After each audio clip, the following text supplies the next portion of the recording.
OrthoCarolina Facebook followers. We are here today at OrthoCarolina Winston-Salem with Carrie Rhodes, a physical therapist. Hi.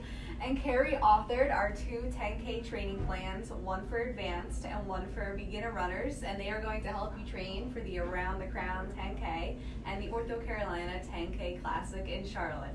And really any 10K you have in mind and want to train for. So, in terms of beginner and advanced runners with these training plans, what is the difference between a beginner and an advanced runner?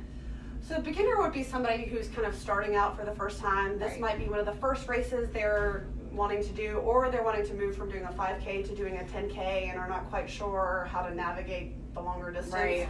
So I'd say somebody that's running probably less than 10 miles a week, or 5 to 10 miles a week, and is just kind of getting into it. Whereas an advanced runner, I would say somebody who's got a couple races under their belt. This is not the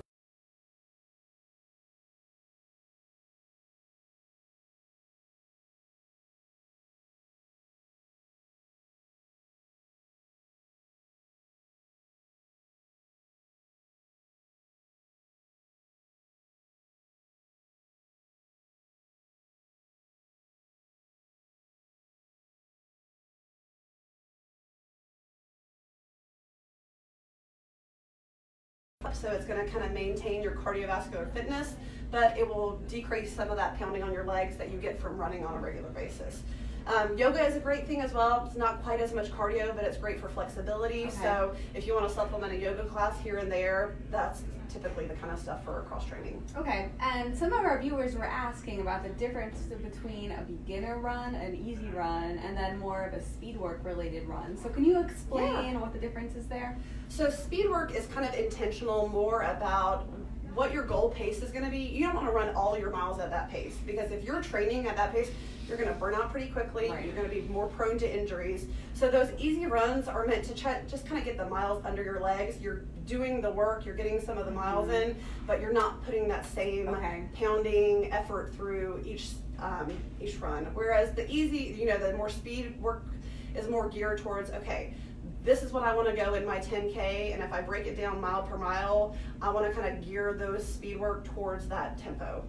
Great. And one of our viewers had asked us about stretching before running, and I know you mentioned yoga can be used as a cross-training process, but what can someone do immediately before a run to warm up? So typically the old methodology was static stretches, like leaning in, getting a good stretch. We actually recommend doing more of a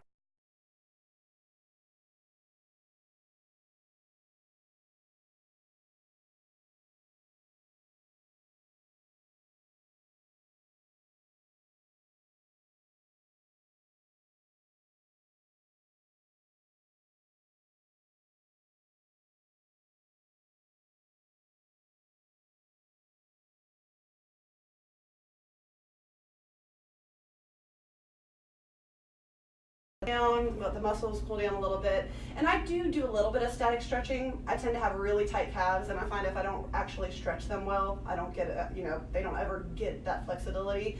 But also foam rolling is a really great tool. So like IT bands, quads, calves, you can kind of do it all. Okay. How long should you spend on those stretches? So this is another thing. When I run, I just want to run and be done. Get my run in, I've done it. A lot of people feel that way. 5 or 10 minutes at the most. You don't want to feel like you're spending just as much time stretching and cooling down as you spend running. So 5 or 10 minutes where you're kind of stretching out all the different body parts, just a little bit at a time is fine. Great. And I mean, these stretches should help prevent injuries. Yes. But what common injuries should runners be aware of and kind of look for the symptoms of? So some of the common runner's injuries, runner's knee. So a lot of times they'll either have pain just above the kneecap or below the kneecap. That's pretty common, especially as you're building up mileage. Achilles tendonitis, plantar fasciitis, and IT band issues. Those are a lot of the main ones that we typically see. Okay, and in terms of severity, I know a lot of runners get very into the training plan. They don't want to take a day off. When should you take a day off? So if you're getting pain and it kind of happens at the beginning of a workout, but it eases up as the workout goes and you're not too sore afterwards, it's okay to kind of work through that to an extent. But if it's starting to get to where the pain is nagging beginning, during, and throughout the workout, and if it's getting more high in intensity, say like 3 or 4 out of 10 versus like maybe a 1 or 2, then I would probably kind of back off either the mileage or take a few days off. Okay. And a few of our viewers had asked us about fuel and running, like what you should eat before and after your run. So can you talk a little bit about that? Because I assume it's going to depend on the length of your runs and the intensity. Yes. So you're not going to typically carb load for like a nice little 3-mile run. So I'm going to go eat my big pasta dinner. But you want to eat something that's going to have some carbs and protein, a little bit of a balance. An apple's a great idea, banana, bagel, something like that, bagel with peanut butter on it. I wouldn't go for high fiber foods because they tend to mess up your digestive system a little bit, and so you don't want to be in the middle of your run and like there's nowhere to go. Yeah. So you want to have a little bit of a balance, but something that's also not going to upset your stomach. Okay. And then just water. Make sure you're really hydrating, especially as you're kind of increasing your miles and stuff like that. Drinking water throughout the day.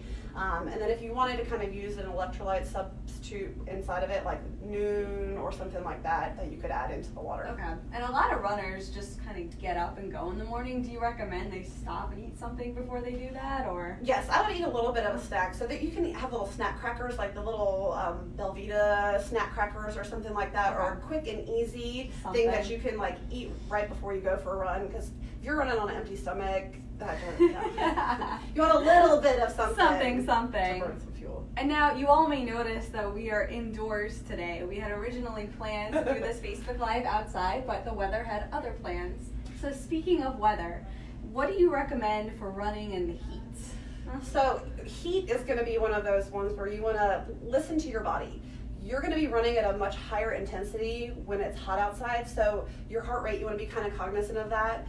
When you're doing your speed workouts, if it is 90 degrees outside with like 80% humidity, you may want to try to like, add an extra 10 or 15 seconds per mile just to kind of give yourself a little bit of a window there, or maybe opt for the treadmill when it's just that miserable, because you're at a higher likelihood of heat exhaustion or something like that, and you're going to be getting dehydrated more quickly. Yeah. Any specific clothing people should wear, or just sweat wicking? Yes, sweat wicking. There's this awesome stuff called Body Glide. So if you have a little bit bigger thighs or something like that, that way you don't chafe, I would put it on with your shorts, because you don't want to go out and wear like long pants when you're going to be running in the heat, just so you don't chafe.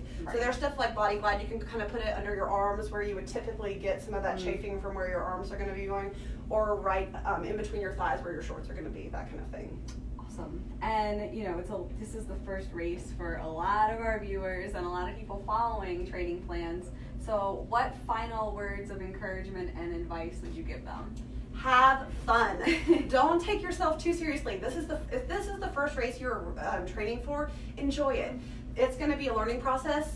You're going to hit a PR if it's your first race, so you don't have that pressure on you, but try to enjoy the process. Learn to love it. The runner's high doesn't happen every single time you go for a run, so enjoy the process. There's going to be days where you have to pull yourself out of bed or motivate yourself to do it, but if you stick with it, I think you'll be really happy with the end result.